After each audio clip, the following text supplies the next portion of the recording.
Welcome to the Strong Enough podcast, where we talk about the challenges and celebrate the triumphs of people from all walks of life.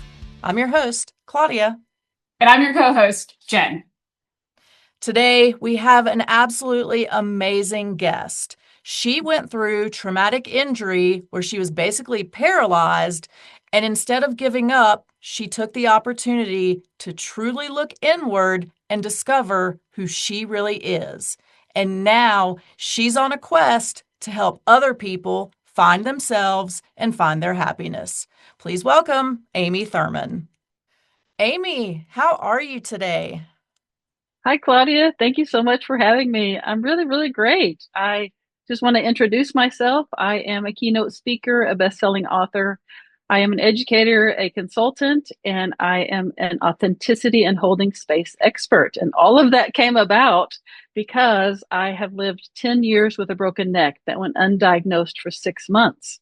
It was such a miserable existence. I almost swallowed a handful of pills because I felt like such a burden to my family. I went from one day working for a major university to the very next day I couldn't take myself to the restroom. But something said to my heart, what if you don't have to die? What if you can make a different choice? What if you can take the same energy you're using trying to die and you can flip it around and use it to fight to live? Maybe you can get better. And if you can get better, maybe you can use your experience to help others. So I began to fight to live with the intention of using my story to help others. And that's what it's become. It's taken on a life of its own. And I feel like I'm just along for the ride at this point. I love that. I love that you're along for the ride because that shows somebody that is truly in it for the right reasons. You know, you are truly here to help others. What I want to know, though, you know, when you talked about that wanting to swallow the pills, but then being able to quickly shift that focus, what was that like, though, in the moments before that shift when you thought you had no other choice? Yeah, it was not fun. I had a job that gave me my sense of self-worth. And I think as women, that's what we do. We are taught that our sense of self-worth and our validation comes from outside ourselves. And so that's where the point that I was at. And I could literally was incapacitated for almost a year, 23 hours a day, flat in bed, couldn't walk, talk, hear, or see correctly. And it was just miserable. It was like torture for me because I literally couldn't do anything for myself. My family had to do everything for me, and I felt like such a burden. And so that's where I was. I felt like I was worthless, like I had no sense of self-worth because I got all of my sense of self-worth from external factors. I have learned otherwise now, but that's where I was at that point, just feeling completely worthless. I don't want to dwell on the trauma, but I do want to hear a little bit about it. What happened that, you know, you had that 10 years of problems and the 6 months with not being diagnosed with your neck injury? What happened to cause that? Sure. I got up during the night because I didn't feel well, and I passed out and landed on my face on the hardwood floor. And the impact from that fall caused a traumatic brain injury. It actually sheared my brainstem and it broke my neck. But the doctors didn't figure it out for 6 months because the head pain was so severe. I couldn't lift my head off the bed without it just throbbing. And so they were looking at my head. They kept scanning my brain, looking for brain bleeds, looking for all of these things. And it was my fourth neurologist who said, has anyone ever looked at your neck? And I said, no, why? He said, I think you have a neck injury. Let's scan it. And there it was. But the piece of this I want to make sure people understand is that it was my fourth neurologist that I kept advocating for myself, and the doctors weren't figuring it out. So I just kept going to different neurologists. Each of them played a role in helping me, but it was my fourth one who said, oh, I think it's your neck. I like the fact that you touched on that, because I can tell you I'm going through a similar experience right now with a chronic disease of mine, Crohn's, and kind of the same thing, like led me to like my doctors and my diagnosis. But then I've just realized that my medical team is just not helping me anymore. And I had to advocate for myself, fire one of the most well-renowned medical teams in the country, and Yeah. find another doctor who kind of is outside the box. So 100%, I think, is you always have to advocate for yourself, whether it's chronic pain, chronic illness, because you know your body. You know if it's Yeah. in sync, in balance, any of that stuff. So kudos to you for recognizing that and being like, no, I'm going to keep going until I get an answer that is right for you. Well, thank you. I will also add that it took 6 years for them to figure out that I have POTS or dysautonomia, which is what caused me to pass out in the first place. Wow. So that was a journey that that was my mission, to find a doctor to run a specific test to Right. get this diagnosis. So yeah, there's so much advocating for yourself, and you're so right. We know our bodies better than anyone else, and we have to just keep pushing and trying and putting it out there until we find someone who's willing to listen. Great. I know Claudia's dealt with the same as well with her journeys with her back injuries and her, bladder disease that she has as well. So Yeah, and what I'm wondering, did you ever feel like you were being kind of pushed aside because you're a woman? And, oh, she's overreacting, she's fine. Did that ever come to mind, or did it just feel like they just weren't hearing you? Didn't matter who you were. I think it was just they just weren't hearing me. The only time I really felt pushed aside or ignored or even gaslighted was when I was trying to get disability, because I lost my job. I was completely incapacitated. I was in a wheelchair. I had to relearn to walk, all of these things because my brainstem was sheared, like it was not connected. Right. And I had to go to this brain center for them to literally reconnect my brainstem, which is a whole different story. It's a wild experience. But I was trying and trying for years to get disability because I simply couldn't drive or anything. There's no way I could work. And they kept saying, no, it's not showing. There's no medical record showing that you have this or that. There were certain specific indicators that they were looking for that I didn't have, that didn't fall under that category, so they would not accept me. And I finally had to get an attorney. It was hiring an attorney that got it, but it was, gosh, 3 years. Actually, it took 4 years of pushing through that. So I did feel overlooked, but I don't know that it was because I was female. I think it's just part of the way the system is, unfortunately, in our Western culture. I just a agree. disability for sure. Yeah, our disability system is broken. I Yeah. 100% agree with you because the common saying is, well, you're going to get denied at least once. Like, go ahead and expect that. And like, why should we be in a place where we accept that?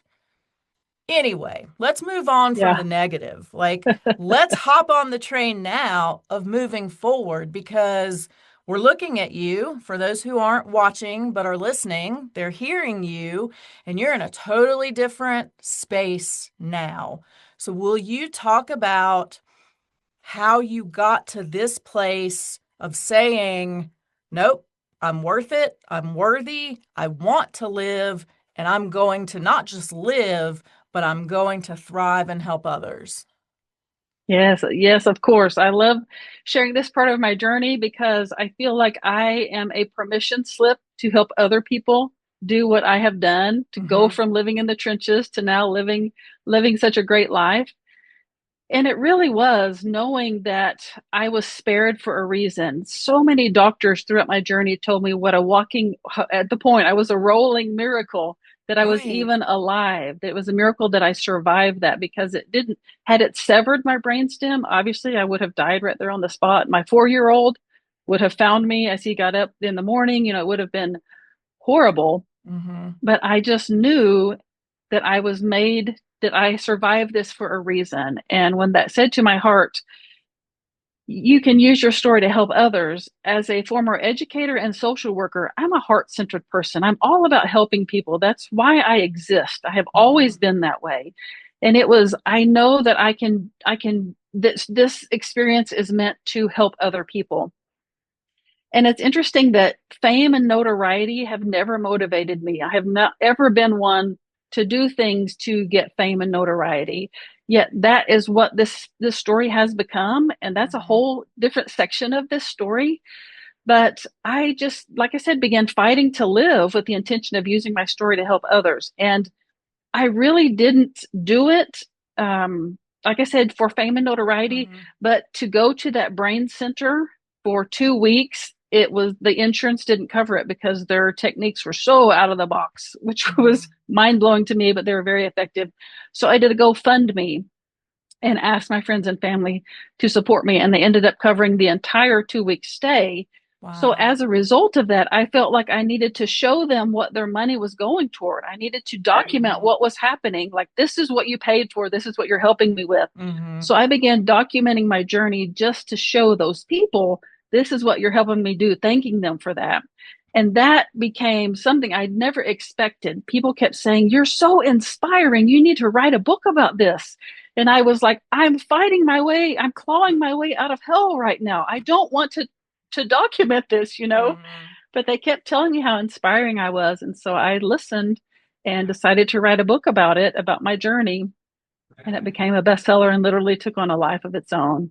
And, that's a whole different journey, but it literally has led me to rubbing shoulders with celebrities, being on a Times Square billboard, being invited to speak internationally, all of these things that I didn't intend when I started using my story to help others. I just wanted to help people know that there was more to life, that they could do what I had done, that they could fight adversity and they could overcome it. And I didn't know that it was going to take on all of these other things. And I feel grateful for that, but that has been a challenge as well. Not being, I really didn't have the capacity to hold that level of success. I didn't have the capacity to receive it at the time. And that led to a whole nother mental health journey that I have talked about openly on my socials. And so I forgot what the question was now. I'm so sorry. I was just like carrying on there. So you're doing great. You're doing fantastic. great. And I love what you just said. It's so interesting because Jen and I have been having a conversation today about fame and about whether people who are seeking fame versus people who are seeking to help others with their message, with their story, with themselves, and how that is two different things. So I find it very interesting, and telling that you mentioned that. I want to hear now, though, a little bit about that mental health challenge, because we want to hear about it so we can hear how you have conquered that. Of course, as my book took off and I began having all these opportunities and again, sharing them on my socials so people would know they can do these things too, people began to refer to me as a celebrity. They were inviting me to be a celebrity guest co-host on their shows, that kind of stuff. And that really sent me like, I don't want to be a celebrity. It really, really hit me. Like I felt like I needed to get the message out that I'm not doing this to be considered a celebrity. I don't want that persona. That's not who I am. Right. Yet people kept calling me that. And it really, really messed with my brain because I felt like I don't want people to see me that way. I want people to see Amy, the person, not the face on the Times Square billboard, not the person rubbing elbows with celebrities. And it really did a number on me. And so I went into this deep, dark place. I didn't know how to handle that. Like I said, I didn't have the capacity to receive that. And I literally just began sitting in my bedroom floor, staring at the wall. I stopped bathing. I stopped taking care of myself. I stopped eating. And this is emotional for me. I appreciate your understanding if I become emotional. Absolutely. But I just began sitting there. I wasn't taking care of myself at all. I wasn't changing clothes because I didn't know what to do. I thought that what I was doing was a good thing, that I was putting all of this out there, yet it went a direction I wasn't expecting. And so I walked myself into a mental health hospital and I asked for professional help. And here I was, this person who had written this book about resilience and overcoming Mhm. adversity and being strong. And I had fought my way through living 10 years with a broken neck using society's version of strength. Yet Mhm. here I was quietly falling apart behind the scenes, thinking, I'm not strong. I'm not resilient. What are people going to think? This is going to ruin my career if people know that I'm falling apart over here. So I did it quietly for a while. And then I walked myself into that mental health facility and asked for professional help. And they kept me for a week because I was in such bad shape. I wasn't Mhm. suicidal, I just was not functioning. Right.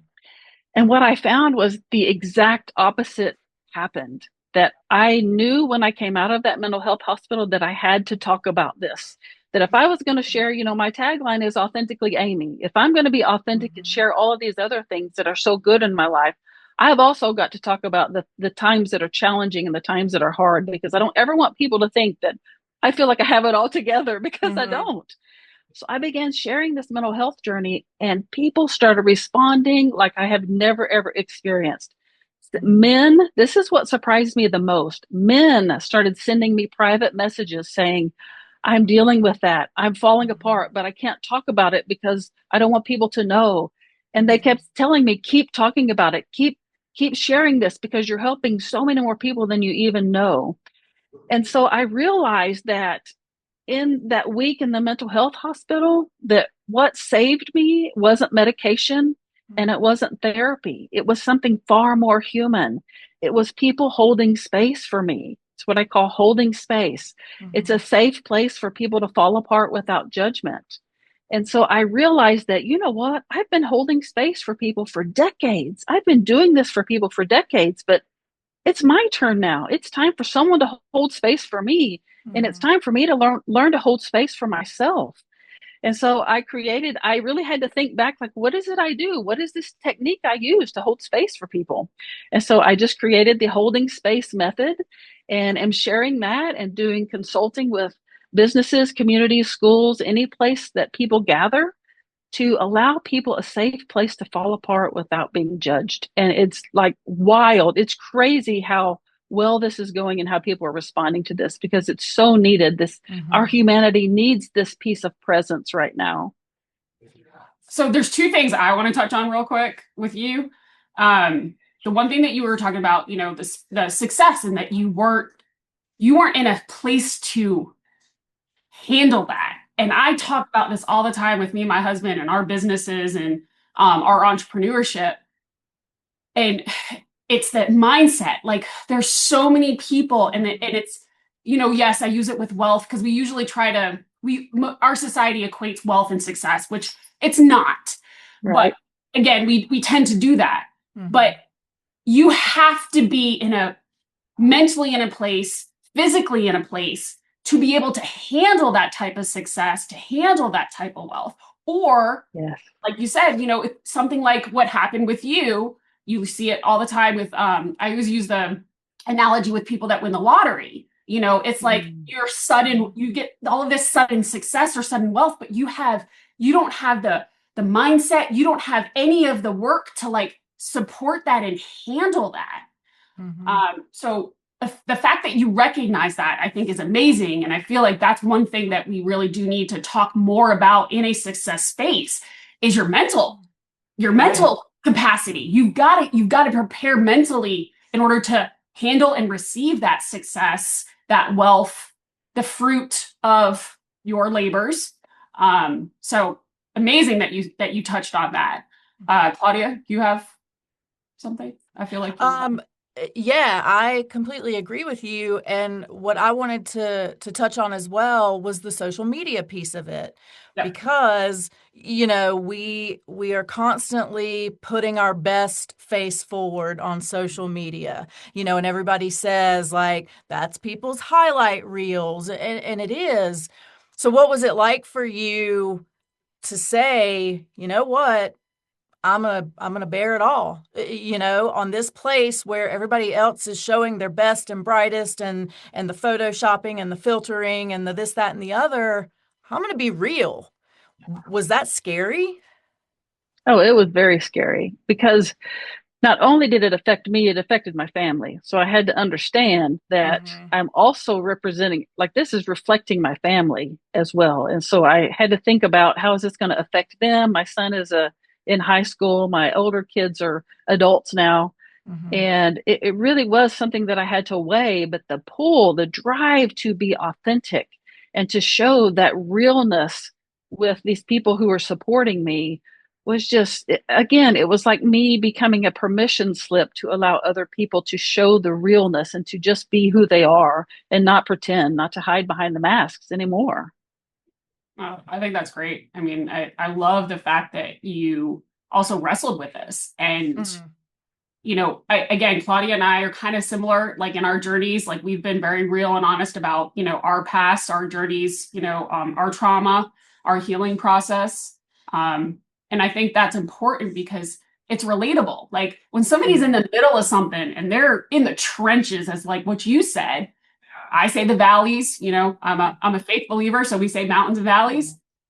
But like really truly going through that and being in the valley and knowing that somebody went through it, not that like I'm happy you went through it by any means, but the fact that I can relate to somebody, like when I'm in my pain, when I'm in my really bad mental place. And there's someone who, hey, you know what? This sucks. I went through this, but guess what? I came out on the other side of it. Like that's what I feel like you're talking about, being that permission slip and being that light to people, who are going through similar situations, to know that they're not alone. I mean, I think that's the biggest thing when you're going through massive tragedy, hardships, difficulties. You just want to know that you're not alone, and that Mm-hmm. people care. Someone cares. Someone's been through this. And like, you know what, bro? Like, I get it and it sucks. But you know what? I made it through. So therefore, I'm not anything special. You can too. And I love the fact that Mm-hmm. you are in that space. And to me, like you're talking about the celebrity and the success. Well, to me, that's sowing and reaping. Like it shows your heart that you just want to help people. And Mm-hmm. guess what God does? God blesses people who truly have a true heart that just want to help. And Mm-hmm. that has been, in my opinion, I think that has been your blessing as well, because you're blessing other people and therefore Mm-hmm. you're being blessed as well. I feel that so deeply, like that it's because my heart is pure and that I Mm-hmm. just simply want to help others, that all this stuff is coming to me that I Mm-hmm. didn't intend on doing. But I will say that as far as the social media sharing, that there is a line there, because we want to make sure that we're sharing from the scar and Yes. not the wound, Ooh, because yeah. when we're sharing from Yes. that oozing wound, then it Mm-hmm. becomes too much. But when we share from the scar, where it's healed Mm-hmm. a little bit, we've learned a lot of things, or some things that we can help use to help other people. I think that's different. Dude, I love that. I think that's great. Yes. I Yeah. wrote that down. I love it Yes. too. Yes. Talk a little bit about your methods. So you talked about holding space, and then I think we also have, and it's sitting behind you, polishing the mirror. Will you share a little bit about that and how you came to that? Sure, that when I was completely incapacitated for that year, laying in bed, missed that entire year of my kids' lives. I already said my little guy was 4. My Mm-hmm. daughter was a senior in high school. My older son was a freshman in high school. So those were times they needed their mama, but I wasn't there for them. I laid in that bed and I literally could not do anything that I could do before the accident. I was trying so badly to get back to the person I was before. I didn't even like that version of myself, but it was what I knew. And so I was trying to Mm-hmm. get back to her, but I couldn't. And I knew that I couldn't. And so I thought, I don't know what I'm going to do. And I was just focused on what I couldn't do. And so Mhm. my husband said to me, Mm-hmm. why don't you try focusing on something that you can do? Find something you can do and focus on that instead. Mm-hmm. And the only thing I knew that I could do was to put earbuds in my ears, turn it down really low so my brain could handle it, and have him play something motivational and inspirational for me. So I began listening to Tony Robbins and Dr. Wayne Dyer, and I came across the wisdom of Rumi, and a Mm. poem that changed my life, and is also why I called my business Polish the Mirror, that goes like this: Ye who seek God apart, that which you seek thou art. If you wish to seek the beloved's face, polish the mirror and gaze into that space. And so it told me that I'm looking in the wrong place for validation. I'm looking in the wrong place for my sense of self-worth. I was looking outside myself, that I need to polish that mirror and look within. I need to go within and find out what jewels and what good stuff is inside of me so that I don't have to look outside myself. Mhm. And so that I began to polish the mirror and learn more about myself. And I began to learn how to remove the things that were not me, the things that I was taught to become, the things that I was taught to believe, remove all of those things to really expose who I really was underneath it and allow that part of me to shine. And so Mhm. the Polish the Mirror framework is built from that experience of me learning how to do that for myself. And it's basically just you start with self-discovery. We know more about other people than we know about ourselves. And we have to change that. We can't learn to be the authentic version of ourselves unless we know who we are at our core. So self-discovery, then it moves to self-value. Once we learn who we are at our core, that self-discovery piece, then we know what's there to value. We know what's there to love about us. And then once we know that, we move into self-alignment. So once we know what's there to value, then we can align ourselves with that version so that we can live on that path and go in that direction that we're supposed to be on, that aligned version of ourselves. So those are the three pieces that I learned how to do while Mhm. laying flat in that bed so that I could find my hero within, which is the name of my book, instead of looking outside myself. So that's the Polish the Mirror framework. As you were discovering new things about yourself, so you're looking within and you're getting to know you, maybe for the first time, Yes. what's the most surprising thing that you learned about yourself? Oh, well, the most surprising probably is that my identity and my self-worth didn't come from how much I could accomplish. That I had been taught, like society teaches us that. And so Mhm. the well-meaning adults in our lives just jump on that bandwagon because that's all they know. Right. So I had to learn that I am not what I can do. I now find my sense of self-worth in who I am Mhm. and my who I am at my core and who I am authentically. And once I figured out who that is and share that version of myself, literally people are just they just I don't even know how to explain it. It's not something I set out to do, but just when we become our authentic selves, it draws people to us because there are Mhm. so few people in this world who are authentically them, that we are so looking for and craving real, that it really, really does draw people in. And I've been blessed and grateful that it has done that. And it's just something that I figured out on a whim because I knew that I was supposed to be more authentic. I love that, and I wish more people could do that. I think we would all be served so well to be more authentic and to be more authentic in those spaces where we know other people are seeing us. Because it does make it easier to keep that mask on when we're wearing it for so much time. So much of our life we've got that mask of I've got it all together, I'm successful, I'm healthy, I'm wealthy, I'm wise, I have so many friends. um, and the more you do that and say that, it gets harder and harder to peel that mask away. I feel like do you sense that as well? Oh, absolutely. I realize that it's just coming from a place of fear. Like we are Hmm. not authentic. We're putting on these masks and we're pretending to be someone we're not because of fear. We're afraid of what people will think of the real us and if they're going to like us. It's like a middle school. It's like we still live in middle Yes. school, Or like you go, or we're so scared of who we actually are. Maybe we don't know who we Hmm. are. We're so scared of that or the potential of Right. it too. I know people that deal with so much anger and unforgiveness that has become their identity, and they wouldn't know who they were without the anger. And like that's sad, but that has become people's identity. And so I can totally understand and see where you're coming from on that, and that it's we really do need to get down to truth. And, Mhm. it's all about what do I say all the time, Claudia? Like self-reflection. So much self-reflection, Oh, polishing the mirror. people Yeah. that and that's the Really biggest thing is that looking. people do not like to sit and have Right. hard conversations with God about, hey, we're Mhm. so quick to pray for somebody else who wronged us or who's doing something, incorrectly, instead of also being like, all right, God, where did I screw up? Or where do I need to fix myself? Where am I Mhm. lacking? Because we none of us are perfect. Like we're not going to be perfect until we meet him on that side of Mhm. it. It, But yeah, I think that's one thing as a mature adult. Self-reflection has to be part of your Mhm. mental health, whatever you want to call it. yeah, it's Repertoire, so, Situation. situation, your protocol, procedure, yeah, checks and it's so, balances.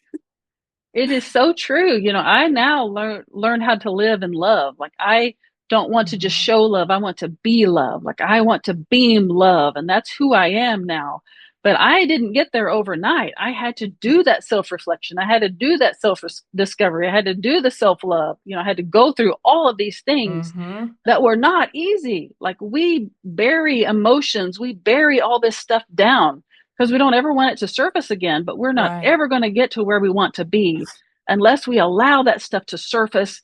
It serves a purpose, it's there for a Mhm. reason. We have to allow it to serve its purpose, as painful as it is, to get to where we want to be in life and live the life that we want to live. Agreed.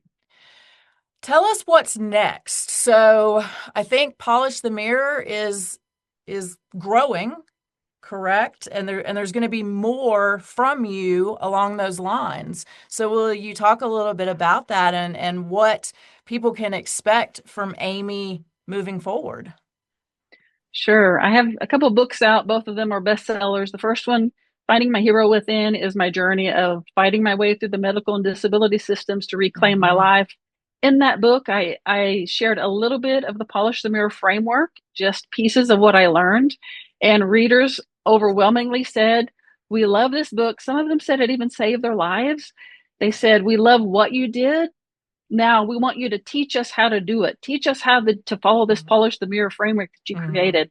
So my second book is a reflective coloring workbook that walks you through the self-discovery process.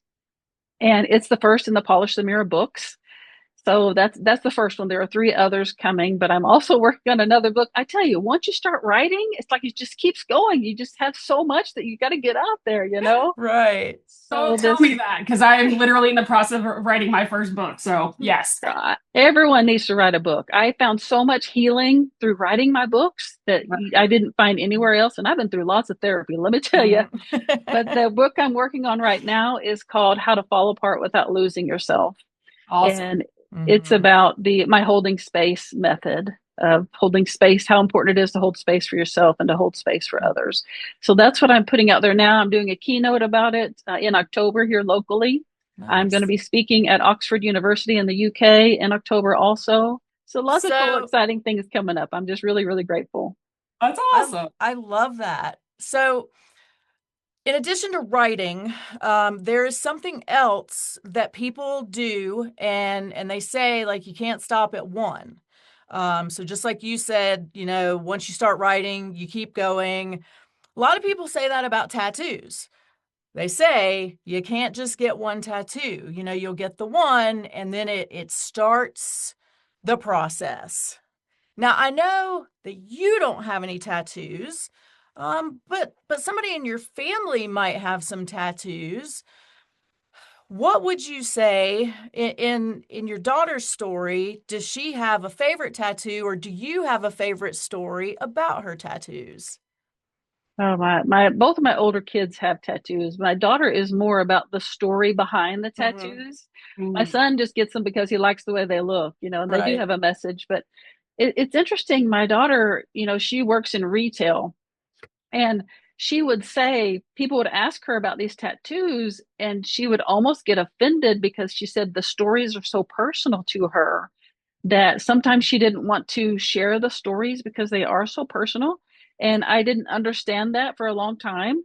But the more she got, the more I understood that it's a personal thing. It really is something you're displaying on your body is a really, really deeply personal thing. And so that really hit me, that, and so it made me think now when I see people with tattoos, I always say, do you mind if I ask about your tattoo? I always preface it with that first because some of them may be deeply, deeply personal to the people. Mm-hmm. Do you think there's ever a chance that we could see like a mother-daughter tattoo happening? I don't know. I have never really thought about getting one. It's just not one of those things that I'm just so set on doing. Right. But yeah, I think it would depend. It would depend on what it is and what the purpose is and the reason behind it. But I would probably be open to something like that. See All right, so what I didn't hear there, I didn't hear a no. So I right. like So it. somebody go slide in her daughter's DMs and go ahead and start working on that real quick, like right now. Right. Before she gets cold feet and backs out. Start the Right. convincing. Amy, where can people find you? So if they want to start picking up your books, if they want to follow your journey, your speaking engagements, or if they want to provide the idea for that first mother-daughter tattoo, where can they find you? My website is a one-stop shop. It's got links to my socials. It has links to be a guest on my podcast. On the press page, there are all kinds of different interviews I've done. There's a freebie page. The free page has some resources there, but it's www.getamyshelp.com, GETAMYSHELP, getamyshelp.com. Awesome. Amy, you have been absolutely amazing. Thank you so much, not just for sharing your story with us today, but for sharing your life with so many people purely in the hopes of helping others. That is admirable. And I'm so grateful that you chose to spend some time with us today and share that with us. So thank you. So kind. Thank you so much. I really appreciate this opportunity to just put that out there, share more about my story, and hopefully encourage more people. Thank you. Thank you for listening to the Strong Enough podcast. You can find us on your favorite podcast platform by searching Strong Enough. Don't forget to follow us on Instagram and Facebook at Strong Enough Pod. If you have suggestions for an upcoming episode or a future guest, please reach out at strongenoughpod@gmail.com. Remember, you are worth it.